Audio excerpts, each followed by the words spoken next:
પાલનપુર? કદાચ આ નામ સાંભળ્યું હોય, કદાચ નહીં, પણ શું તમે જાણો છો કે આ એક નાનકડા રજવાડાની કહાણી આખી દુનિયા સાથે જોડાયેલી છે? એની અસર આજે પણ આખી દુનિયામાં દેખાય છે. તો ચાલો આજે આ જ ગજબની ગાથાને સમજીએ. તો સવાલ એ જ છે કે ગુજરાતનું એક નાનકડું ઐતિહાસિક રજવાડું આખી દુનિયાના હીરાના કારોબારનું સિક્રેટ ઓરિજિન કેવી રીતે બન્યું? આ કંઈ નાની સૂની વાત નથી હો. આ તો એક એવું બિઝનેસ મિસ્ટ્રી છે જેના મૂળ છેક ઇતિહાસમાં ધરબાયેલા છે. આજે જુઓ, દુનિયાના મોટામાં મોટા diamond hubs Antwerp, Mumbai, New York, Surat, આ બધામાં એક કોમન વસ્તુ શું છે ખબર છે? એક જ કમ્યુનિટી, પાલનપુરી જૈનો. અને બસ આ જ એક કડી આપણને સીધા પાલનપુરના ઇતિહાસ સુધી લઈ જાય છે. પણ સવાલ એ છે કે આ બધું થયું કેવી રીતે? જરા એ સમયની કલ્પના કરો. 18મી-19મી સદી. આખા ભારતમાં અસ્થિરતાનો માહોલ. ચારે બાજુ સંઘર્ષ, લૂંટફાટ. વેપારીઓ માટે તો કંઈ જ નિશ્ચિત નહોતું. અને આવા માહોલની વચ્ચે પાલનપુર એકદમ શાંત, એકદમ સુરક્ષિત, જાણે તોફાની દરિયાની વચ્ચે કોઈ સેફ હેવન હોય એવું. અહીંના નવાબોએ વેપારીઓને ખાલી સુરક્ષા જ ના આપી, પણ ધંધો કરવા અને આગળ વધવા માટે એક જબરદસ્ત તક પણ આપી. અને આ બધી સફળતાનો પાયો, એનું સિક્રેટ હતું માત્ર એક શબ્દ: વિશ્વાસ. પરસ્પર વિશ્વાસ. આ કોઈ સામાન્ય ડીલ નહોતી, આ તો એક અદ્ભુત પાર્ટનરશિપ હતી.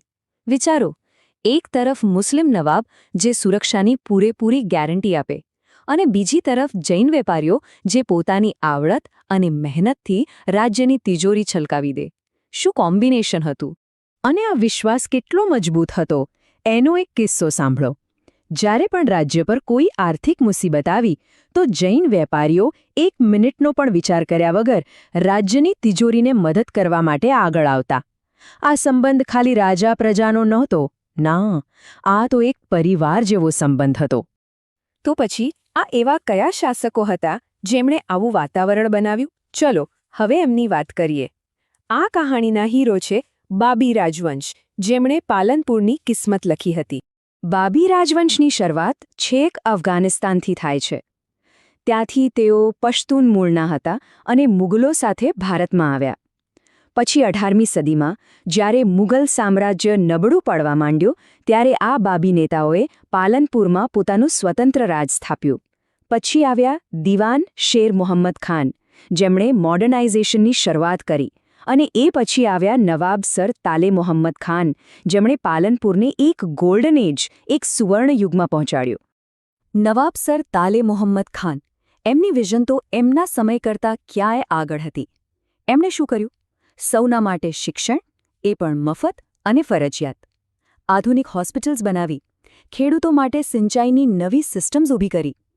અને સૌથી અગત્યની વાત, એમનો દરબાર, એ ધાર્મિક સહિષ્ણુતાનું એક ઉત્તમ ઉદાહરણ હતું. ત્યાં બધા ધર્મોનું સન્માન થતું હતું, કોઈ ભેદભાવ નહીં. હવે નવાબોએ ખાલી સારું શાસન જ નહોતું કર્યું, એમની છાપ આજે પણ પાલનપુરની ઇમારતો અને કલામાં જીવંત છે. એમણે પાછળ એક જબરદસ્ત વારસો છોડ્યો છે. આજે પણ જો પાલનપુર જાઓ તો ત્યાં નવાબી સ્થાપત્યના અદ્ભુત નમૂના જોવા મળશે. 1918માં બનેલો કીર્તિસ્તંભ, જે શહેરની શાન છે. પછી બાલારામ પેલેસ, એ તો જાણે એમની કલાનું બેસ્ટ એક્ઝામ્પલ છે. જોરાવર પેલેસ, રાજગઢી, આ બધી ઇમારતો ખાલી પથ્થરના સ્ટ્રક્ચર નથી, પણ એ સુવર્ણ યુગની જીવતી જાગતી સાબિતી છે. પાલનપુર એટલે ખાલી વ્યાપાર નહીં, એક કલા અને સાહિત્યનું પણ બહુ મોટું કેન્દ્ર હતું.